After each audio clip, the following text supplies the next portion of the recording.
Half yearly exams बस आने ही वाले हैं। अगर एक चैप्टर को पढ़ने बैठते हैं तो दूसरा भूल जाते हैं, पिछले वाले को फिर से रिवाइज करते हैं तो जो अभी पढ़ा था वो भूल जाते हैं। अकाउंटेंसी उठाते हैं तो बिजनेस स्टडीज की याद सताती है, और बिजनेस स्टडीज को पढ़ने बैठते हैं तो इकोनॉमिक्स टूट जाती है। मैथमेटिक्स से तो दूर दूर तक कोई नाता ही नहीं है। फिजिकल एजुकेशन और इंग्लिश, इनकी तो हमने बुक को भी देखा ही नहीं है। इतनी सारी प्रॉब्लम्स और नहीं है उसका कोई भी सॉल्यूशन। अरे बच्चों, मुझे पता है कि ये सभी चीजों से तुम लोग हो रहे हो बहुत परेशान, तो चिंता क्यों करते हो? आपकी काजल मैम लेकर आ तो गई है आपके लिए समाधान। जी हाँ बच्चे, आप जानते नहीं हो क्या, हमारा ऑनलाइन चीता बैच ये आपकी सारी प्रॉब्लम का सॉल्यूशन लेकर आता है। देर से ही सही बट लाता तो जरूर है ना। So hello everyone, welcome back to the channel. So बच्चों लोग, आपकी काजल मैम स्वागत करती है आप सभी का आपके अपने इस चैनल के ऊपर। और इतने दिनों से ये जो आप लोग परेशान हो रहे हो अपने हाफ ईयरली एग्जाम्स के लिए, तो उसी का सॉल्यूशन लेकर मैं आ गई हूँ आपके पास, क्योंकि काजल कॉमर्स क्लासेस देता है सॉल्यूशन आपको आपकी हर एक प्रॉब्लम का, क्योंकि your success is my goal, क्योंकि आपकी सक्सेस ही है मेरा गोल। तो बच्चों बिल्कुल चिंता करने की बात नहीं है, ये वीडियो आपके लिए बहुत काम आने वाली है। आपकी हर एक प्रॉब्लम का सॉल्यूशन आपको मिलने वाला है इसी वीडियो से। तो बिल्कुल एंड तक बहुत ध्यान से एक एक चीज को समझना है इस वीडियो के अंदर। बिल्कुल भी वीडियो को स्किप नहीं करना, छोड़कर नहीं जाना, और हाँ, अपने दोस्तों की मदद जरूर कर लेना। वीडियो के एंड तक अगर वीडियो आपके काम आई हो तो बस थैंक यू मत बोलना, आगे अपने 3 दोस्तों के साथ इसको शेयर कर देना। बिल्कुल भी सेल्फिश मत होना उस चीज के लिए, क्योंकि मुझे पता है तुम 3 को क्या, तुम 5 को इसको शेयर करोगे, क्योंकि ये वीडियो तुम्हारे बहुत काम आएगी। ठीक है, तो चलिए जरा फटाफट से अब मैं आपको बता देती हूँ कि आपकी प्रॉब्लम का सॉल्यूशन क्या है। सो बच्चों, बहुत सारे बच्चों के साथ जब मेरा इंटरेक्शन हुआ, स्कूल में भी बच्चे बहुत सारी चीजों को शेयर करते हैं, ऑफलाइन कोचिंग में जो बच्चे आते हैं वो भी बहुत सारी चीजें बताते हैं, और ऑनलाइन भी बहुत सारे बच्चे जो मुझसे इंस्टाग्राम पे बात करते हैं वो भी सब लोग मुझे कुछ बातें बताते हैं। बट इन सभी में एक चीज जो मुझे कॉमन दिखी वो था एक वर्ड, जिसका नाम है आजकल बैकलॉग। ये बहुत इस्तेमाल किया जाने वाला वर्ड है कि मैम बहुत कोशिश कर रहे हैं बट बैकलॉग्स हो रहे हैं, कुछ समझ नहीं आ रहा कि क्या करें, बहुत सारी चीजें छूटती जा रही हैं, टाइम मैनेज नहीं हो रहा है। पहली बात तो जरा ये बैकलॉग वाला जो वर्ड है ना अपनी डिक्शनरी से हटा दो। ये जो आजकल के जो जेनजीज है ना, उन्होंने ये वर्ड मुझे लगता है कि इन्वेंट कर दिया है, और they are using it as an excuse. There is nothing like backlog. ठीक है बच्चे, जब हम लोग पढ़ते थे ना, मतलब मैं अपना पर्सनल एक्सपीरियंस अगर आपके साथ शेयर करूं तो I was one of the studious student, मतलब जो बहुत वो जो पढ़े लिखे वाले बच्चे होते हैं ना, मैं वही हुआ करती थी, और मैं प्लानिंग के साथ पढ़ती थी। और जब मैं प्लानिंग के साथ पढ़ती थी तो मैं डे वाइज अपना टारगेट सेट करती थी कि मुझे ये टॉपिक या ये चैप्टर, पर्टिकुलर चैप्टर है, मुझे आज ये कंप्लीट करना है। तो समटाइम्स ऐसा होता था यार कि चैप्टर कंप्लीट नहीं हो पाता था उस सेम डे पे, या वो टॉपिक कंप्लीट नहीं हो पाता था, कभी हम बीमार हैं, कहीं जाना है, घर में कुछ प्रॉब्लम है। तो इसका मतलब ये नहीं है कि मैं ये सोच दूं कि यार ये मेरा आज का टारगेट कंप्लीट नहीं हुआ है तो मैं आगे की प्लानिंग खराब कर दूं। नहीं, मैंने अगर अपने 5 डेज सेट किया ना, तो उस 5 डेज को 6 डेज में कन्वर्ट कर देती थी अपनी प्लानिंग को। तो टाइम के हिसाब से मैं प्लानिंग को चेंज करना पड़ता है। एक प्लानिंग मैंने तब भी की थी ना जब मैंने ये ऑनलाइन चीता बैच अपना लॉन्च किया, तो मैंने पूरी प्लानिंग कर रखी थी, पूरे साल की प्लानिंग हो गई थी। बट सिचुएशंस बीच बीच में चेंज होती हैं, मुझे फिर से जून में अपनी प्लानिंग को चेंज करना पड़ा, और हर आए दिन थोड़ी थोड़ी चीजें होती रहती हैं कि हमें प्लानिंग चेंज करनी पड़ती है। तो बच्चे, सिचुएशन के अकॉर्डिंग आपको जो अपने टारगेट्स है उसको चेंज करना पड़ता है। आप उसे बैकलॉग का नाम क्यों दे रहे हैं? आप देखिए कि आप कर कितना रहे हैं। कोई बात नहीं, एक दिन का आपका टॉपिक छूट गया है तो उसको अगले दिन कर लो। बैकलॉग क्यों हो रहा है वो? क्योंकि आप छोड़ देते हो वहीं पे कि आज नहीं हुआ ना तो बस अब होगा ही नहीं। अरे भाई, आपके पास बहुत सोर्सेज है। अगर आपने स्कूल की क्लास मिस कर दी है तो भी आपके पास एक सोर्स है कि आप ऑफलाइन कोचिंग्स अगर जाते हो तो आप वहां उस चीज को कंप्लीट कर सकते हो। ऑफलाइन कोचिंग में छूट गया है तो यार यूट्यूब तो है ही ना आपके लिए। मैं सिर्फ अपनी बात नहीं कर रही यार, आप जिससे भी पढ़ते हो तो वो है ना आपके लिए, आपके पास सोर्स है। ऐसा नहीं है कि आज के बच्चे के पास पढ़ने के लिए सोर्स नहीं है, भाई बहुत सोर्स है। सिर्फ कमी किस चीज की है? मेहनत की, इच्छा शक्ति की, कि आपको पढ़ना है। वो जो आप अपने कंफर्ट जोन में अपने सोफे पे बैठे हो ना, बस आपको वहां से उठाने की जरूरत है कि नहीं यार मुझे उठ के अभी पढ़ना है, मेरा ये टॉपिक छूट गया था, मुझे उसको कंप्लीट करना है। सिर्फ इसी चीज की कमी है। ठीक है, और मैं देख रही हूँ कि मतलब बहुत सारे लोग हैं टाइम टेबल लेकर आ रहे हैं आपके लिए, प्लानर लेकर आ रहे हैं, पर मैं आपसे ये बात पूछना चाहती हूँ, सच सच बताना अपने दिल पे हाथ रख के, कितने बच्चे ऐसे हैं जो एक्चुअल में उस टाइम टेबल को फॉलो कर पा रहे हैं।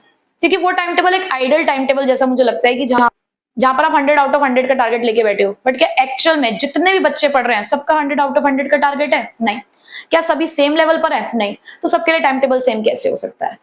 हम जो टाइम टेबल यहाँ पर जो YouTube पे आपको इतने सारे टाइम टेबल्स दिए जा रहे हैं, वो हर बच्चे के लिए एप्लीकेबल हो ही नहीं सकता, क्योंकि हर बच्चे का लेवल अलग है। कोई बच्चा ऐसा है जो अभी 0% पे, जिसने शुरू भी नहीं किया है, जो अब शुरू करेगा। कोई बच्चे ऐसे हैं जो अपनी पूरी तैयारी करके बैठे हैं, जस्ट उनको रिवीजन की जरूरत है, उन्हें बस अपनी परफॉर्मेंस को इवैल्यूएट करने की जरूरत है। कुछ बच्चे ऐसे हैं जो थोड़ा कर चुके हैं, थोड़ा नहीं कर चुके हैं। तो वो जो एक टाइम टेबल है वो कैसे सुटेबल है सबके लिए? और मुश्किल से 10 से 20% बच्चा ही ऐसा है जो उस टाइम टेबल को फॉलो कर पा रहा होगा। अब मैं आपके लिए जो टाइम टेबल लेकर आई हूं, मैं कोई टाइम टेबल लेकर ही नहीं आई। पहली बात, मैं आपके लिए कोई टाइम टेबल नहीं लेकर आई हूं, मैं तो आपकी प्रॉब्लम का सोल्यूशन लेकर आई हूं। और तुम्हें पता है मैं तुम्हारी प्रॉब्लम को बहुत इन डेप्थ कैसे समझ पाती हूँ? क्योंकि मैं रियल लाइफ में उन बच्चों के साथ इंटरेक्ट कर रही हूँ। जब स्कूल लेवल पर स्कूल ज्वाइन करने से मुझे बहुत फायदा होता है। क्यों? क्योंकि मुझे ना एक्चुअल में बच्चों की जो रियल प्रॉब्लम्स है वो पता चलती हैं।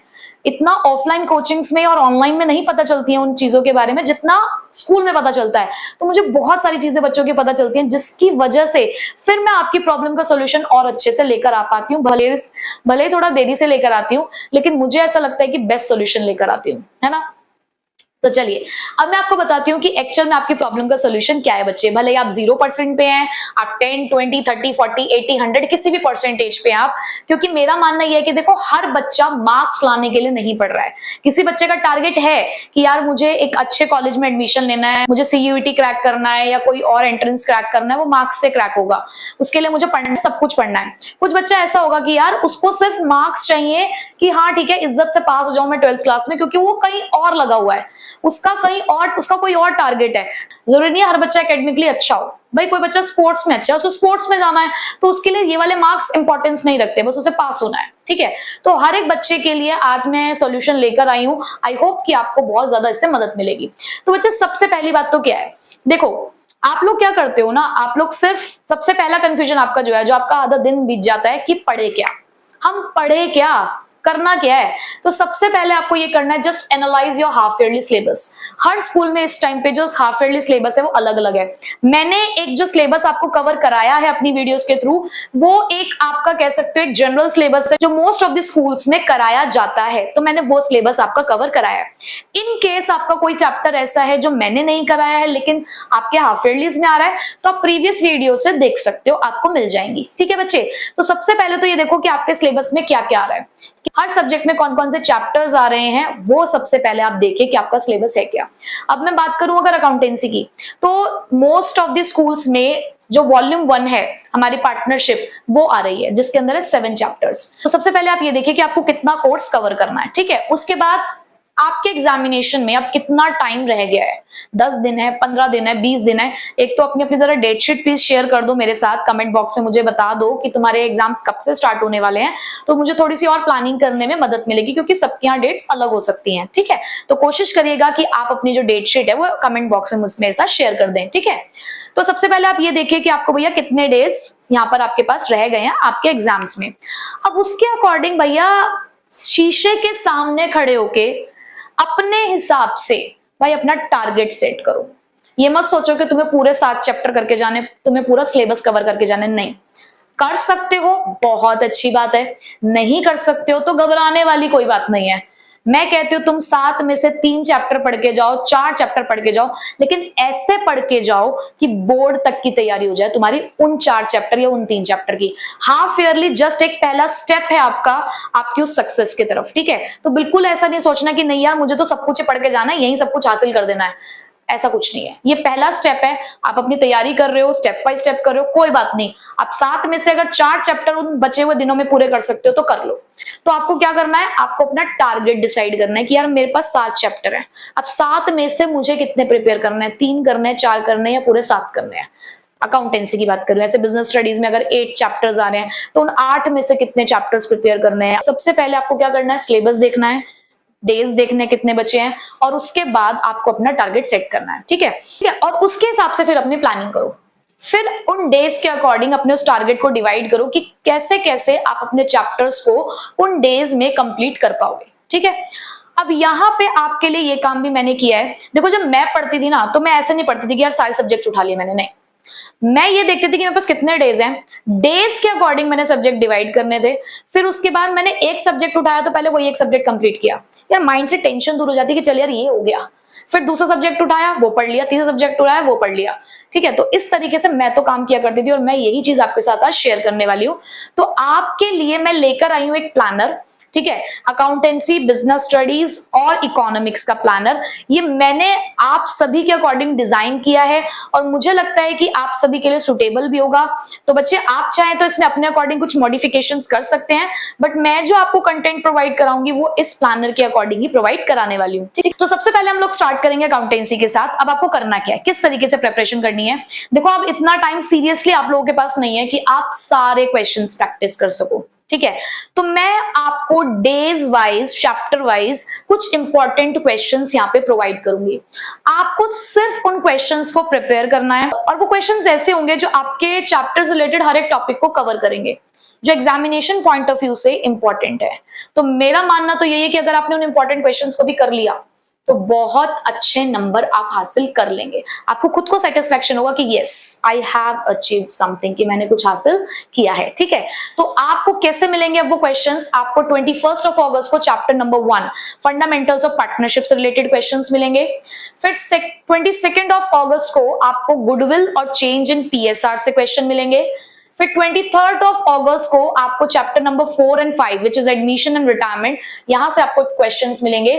फिर 24 अगस्त को आपको मिलेंगे चैप्टर नंबर 6 और 7 means death of a partner and dissolution of firm. तो इस तरीके से हम पूरी वॉल्यूम 1 कंप्लीट करने वाले हैं विद इन 4 डेज। तो अब आप कहेंगे मैडम ये कैसे पॉसिबल है, हमें एक चैप्टर ही नहीं आता है तो हम क्वेश्चंस कैसे सॉल्व करेंगे। बिल्कुल सही बात है आपकी। तो बच्चे एक और सजेशन मेरा आप लोगों के लिए, अब स्कूल जाना बंद कर दो। 12th क्लास में हो, अब तक स्कूल जा जाकर अटेंडेंस इतनी तो कंप्लीट कर ही ली होगी, या ऑल्टरनेट चले जाओ, जिस दिन आपको लगता है कि इंपॉर्टेंट है आप तब चले जाइए, वीक में 2 दिन चले जाओ, 3 दिन चले जाओ, मतलब इस तरीके से चले जाओ और थोड़ा सा स्कूल जाना कम करो और सुबह का अपना जो टाइम है उसको यूटिलाइज करो कि यार आपको सुबह पढ़ना है। आपको सबसे पहले जो चैप्टर्स हैं आप उनकी वीडियोस देखो, बिल्कुल 2x पे करके देखो, फटाफट अपने उन कॉन्सेप्ट्स को रिवाइज करो, सिर्फ कॉन्सेप्ट्स देखो, क्वेश्चंस मत देखिए, वो वीडियोस मत देखो जिसमें क्वेश्चन सॉल्व कराए जा रहे हैं। कॉन्सेप्ट समझो, कॉन्सेप्ट समझने के बाद जो क्वेश्चंस मैं आपको दूंगी वो आपको यहाँ पे क्या करने हैं, कंप्लीट करने हैं, ठीक है जी। और उसके बाद संडे को 25 अगस्त को आपका कंप्लीट एक आपके पास यू कैन से कि एक रिवीजन टेस्ट टाइप आएगा। आप उसको फिर प्रैक्टिस करना और देखना कि आपने जब इस तरीके से क्वेश्चंस को प्रैक्टिस किया तो आप कहां तक पहुंच पाए हैं। और देखो जब पूरे दिन में आपको कुछ नहीं करना, पूरे दिन सिर्फ चैप्टर नंबर 1 ही करना है, सिर्फ चैप्टर 1 अकाउंटेंसी चैप्टर 1 करना और कुछ नहीं पढ़ना आपको पूरे दिन में। तो जब आप पूरा दिन एक दे रहे हो, सिर्फ एक ही डायरेक्शन में आप जा रहे हो पूरे दिन, तो आपको हेल्प मिलेगी। आपका टारगेट रहेगा कि आपको पहले चैप्टर को कंप्लीट करना है इस एक दिन में, ठीक है बच्चे। सो ये काम करना है हमने अकाउंटेंसी में।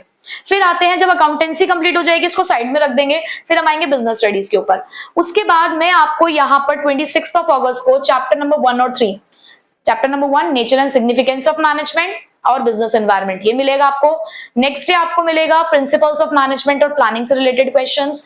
फिर उसके बाद ऑर्गेनाइजिंग 28 अगस्त को, 29 अगस्त को चैप्टर नंबर 6 स्टाफिंग, 30 अगस्त को चैप्टर नंबर 7 डायरेक्टिंग और 31 अगस्त को आपको मिलेगा कंट्रोलिंग।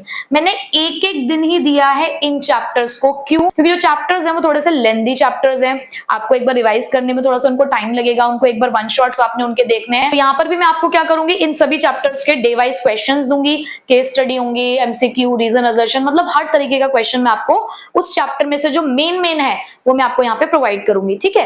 तो आपको जस्ट क्या करना है, उनसे रिलेटेड वीडियोस देखनी है, क्वेश्चंस को सॉल्व करना है। और वीडियोस देखने का तरीका आपको पता है कि क्या करना है, हमें फटाफट फास्ट फॉरवर्ड करके कॉन्सेप्ट को समझना है, ठीक है। फिर वही संडे को यहाँ पर भी आपको कंप्लीट सिलेबस का एक रिवीजन टेस्ट मिलेगा। सेम इसी तरीके से हम इकोनॉमिक्स में करने वाले हैं। 2 सितंबर को आपको यहाँ पर मिलेगा chapter number 1 and 4 of IED, यहाँ पे Indian economy on the eve of independence, human capital formation. फिर 3 सितंबर को आपको मिलेगा चैप्टर 2 इंडियन इकोनॉमी 1950 टू 1990। फिर 4 सितंबर को आपको मिलेगा chapter number 3 economic reform since 1991। 5 सितंबर को मनी एंड बैंकिंग का चैप्टर होगा मैक्रो इकोनॉमिक्स का। 6 सितंबर को national income of macro economics. 7 सितंबर को chapter 5 of IED which is rural development. तो इस तरीके से हम इकोनॉमिक्स को कंप्लीट करेंगे विद इंपॉर्टेंट क्वेश्चंस। तो यहाँ पर भी मैं आपको कुछ इंपॉर्टेंट क्वेश्चंस दिया करूंगी, आपको वही इंपॉर्टेंट क्वेश्चंस प्रिपेयर करने होंगे, उससे रिलेटेड आपको वीडियोस देखनी है, ठीक है। संडे को फिर से यहाँ पर भी आपके पास एक कंप्लीट रिवीजन टेस्ट देना आपको, ठीक है। आपने इतना भी कर लिया ना तो बहुत है। मैं यहाँ पे आपको इंपॉर्टेंट क्वेश्चन, तो जितने भी यहाँ पे मैं आपको क्वेश्चंस प्रोवाइड करूंगी इंपॉर्टेंट, वो आपको करके जाने और आप देख लीजिएगा, आपको अपने हाफ ईयरली में उसका बेनिफिट मिलेगा ही मिलेगा, ठीक है बच्चे। सो मैंने यहाँ पर अपनी तरफ से आपको एक प्लानर दे दिया है, आप चाहें तो इसका स्क्रीनशॉट ले सकते हैं। तो इस तरीके से हम लोग हाफ ईयरली की तैयारी करने वाले हैं। भले ही आप किसी भी लेवल पे हो इस टाइम पे, अब से भी पढ़ लोगे तो भी आप बहुत कुछ हासिल कर लोगे। अब जैसे कि मैंने आपको कहा कि चलो मैं तो यहाँ पे सारे चैप्टर्स कवर अप करा रही हूँ, आप जितने चैप्टर्स कवर करके जाना चाहते हो आप उतने यहाँ से सिलेक्ट कर लेना, ठीक है। कोई प्रॉब्लम नहीं बच्चे, पूरा सिलेबस आप लोग नहीं कवर कर सकते, जितना कर सकते हो 40%, 30%, 50% उतना करके जाओ, ठीक है। बस टेंशन मत लो, लेते रहोगे तो पढ़ ही नहीं पाओगे।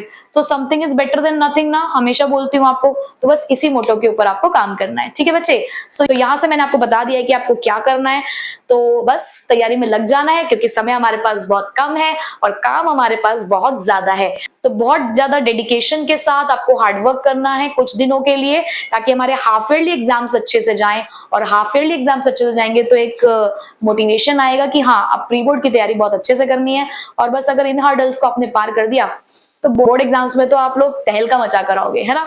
सो चलिए बच्चों, सो आई होप मेरी इस वीडियो ने आपकी आज बहुत ज्यादा हेल्प करी होगी।